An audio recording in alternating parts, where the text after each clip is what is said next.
understand the tenant associations in the past have had a very good relationship with the NCC management. And unfortunately, that's something that you see across the nation. But now that you are president and vice president, we have two folks who are, well, actually an entire board. And I saw during, when I was monitoring for your election along with Richard and Mr. Shockley, that people were in there animated, you know, they were waking up. Right. And it seems to me that people are now feeling that once again, they have more to say about their buildings, and they have more to actually... They're more verbalizing. They're verbalizing their grievances more, where before they weren't verbalizing their grievances because they felt intimidated by Miss Newkirk. She would tell them that she would move them out, and they believed it because evict them, but they believed it because they didn't know that they couldn't do that. No one can evict you just for voicing your opinion or for saying what's going on in the building with their grievances. And now they know that they can't do that. Retaliation is illegal, yes. and that's something that we need to let tenants know. I hope that the viewers at home know retaliation is illegal.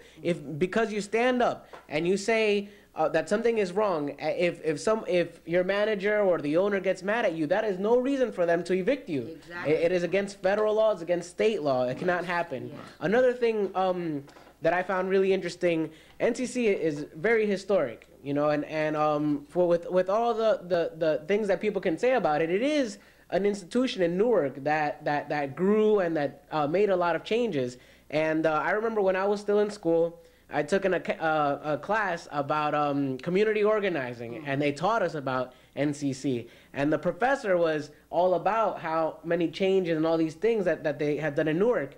So now every once in a while I'll email the professor and I'll let him know about these changes, you know, these victories that people are having, the problems that the institution has, but also how people in Newark are still able to change and affect those institutions. Because I feel, again, when I was monitoring the elections, I remember it being kind of like, you know, people say that democracy really works at the municipal level. I saw democracy in that room. Right. Yes, I saw that too. I actually did see that, that people were coming down and voting. I think there was more people in this election than the other elections that I've seen have taken place.